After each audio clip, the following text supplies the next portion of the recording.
നമ്മുടെ കയ്യിലുള്ള വില കൂടിയ മൊബൈൽ ഫോണുകൾ പൊന്നുപോലെയാണ് നാം കാത്തു സൂക്ഷിക്കുക. അറിയാതെ എങ്ങാനും ഇത് താഴെ വീണ് കഴിഞ്ഞാൽ നമ്മൾ അനുഭവിക്കുന്ന ടെൻഷൻ വളരെ വലുതാണ്. ഇതുപോലെ നമ്മുടെ ജീവിതത്തിലെ ചില മൂല്യങ്ങൾ നഷ്ടപ്പെടുമ്പോൾ നീ ടെൻഷൻ അടിക്കാറുണ്ടോ? ആദ്യമായി, നല്ല ബന്ധങ്ങൾ ആവശ്യത്തിന് ഉപയോഗിക്കുന്നു, അത് കഴിഞ്ഞാൽ വലിച്ചെറിയുന്ന വ്യക്തികളാണ്. അങ്ങനെയാകരുത്. നല്ല ബന്ധങ്ങൾ കാത്തു സൂക്ഷിക്കാൻ നമുക്ക് സാധിക്കണം. രണ്ടാമതായി, നല്ല സ്വഭാവം. നന്നായിട്ട് ചിരിക്കും, നന്നായിട്ട് സംസാരിക്കുന്ന വ്യക്തികളായിരിക്കും.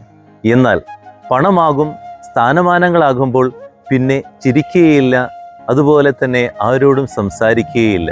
അങ്ങനെ ഒരു വ്യക്തിയായിട്ട് നാം മാറരുത്. മൂന്നാമതായി, നല്ല അവസരങ്ങൾ.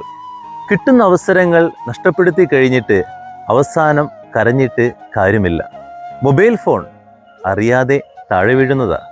എന്നാൽ ഇതുപോലെയുള്ള ജീവിതത്തിലെ മൂല്യങ്ങൾ നാം വലിച്ചെറിയുകയാണ്. അങ്ങനെ വലിച്ചെറിയുന്ന വ്യക്തിയായി നാം മാറരുത്. ദൈവം അനുഗ്രഹിക്കട്ടെ.